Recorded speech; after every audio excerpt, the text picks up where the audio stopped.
Next definition is singleton set.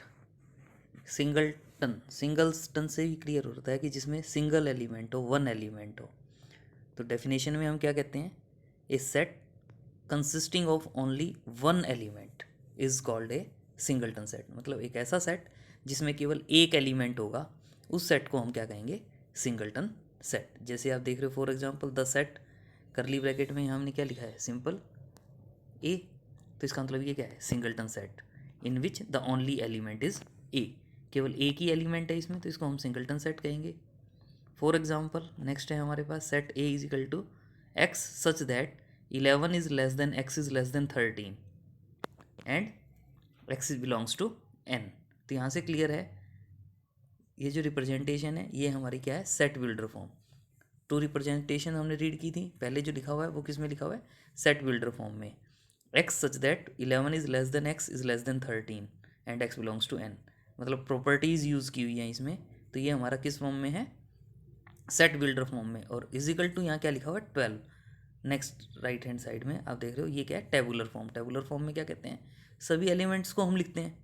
तो यहाँ से आपको क्लियर है, 11 और 13 के बीच में नेचुरल नंबर लेना है, और हमें पता है 11 और 13 के बीच में नेचुरल नंबर 12 होता है। तो यहाँ आप देख रहे हो कि इस सेट में हमारे पास केवल एक एलिमेंट है, और इस सेट में हमारे पास केवल एक एलिमेंट है।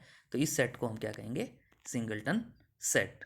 और इसी वे में अगर हम चाहते तो यहाँ हम एक एग्जांपल और ले सकते हैं, क्या, set of all even prime number. और set of all even prime number में हमें पता है कि जो इवन प्राइम नंबर है वो क्या होता है,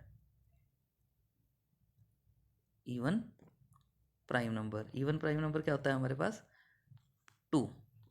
तो इसको अगर हम करली ब्रैकेट में 2 को लिखेंगे तो ये हमारे पास केवल एक ही एलिमेंट है। तो इसका मतलब ये भी क्या है, सिंगलटन सेट। यानी कहने का मतलब क्या है कि अगर हम set of even prime number कहते हैं तो वो भी हमारे पास क्या होगा, singleton set. Next definition is empty set और नल सेट और वॉइड सेट। तीनों में से कुछ भी बोलें उसका मतलब एक ही होगा, एम्प्टी। एम्प्टी से हमें लग रहा है खाली, मतलब जिसमें कोई भी एलिमेंट ना हो। नल, वॉइड सेट। तो एम्प्टी सेट का मतलब क्या होगा, ऐसा सेट जिसमें हमारे पास एक भी एलिमेंट नहीं होगा। और अगर हम डेफिनेशन की फॉर्म में लिखना चाहेंगे तो डेफिनेशन की फॉर्म में क्या कहेंगे, a set consisting of no element. No मतलब कोई भी एलिमेंट ना हो। A set consisting of no element is called an empty set और नल सेट और वाइड सेट। और इसको हम डिनोट किससे करते हैं, ये जो सिंबल आप देख रहे हो, ये सिंबल फाई।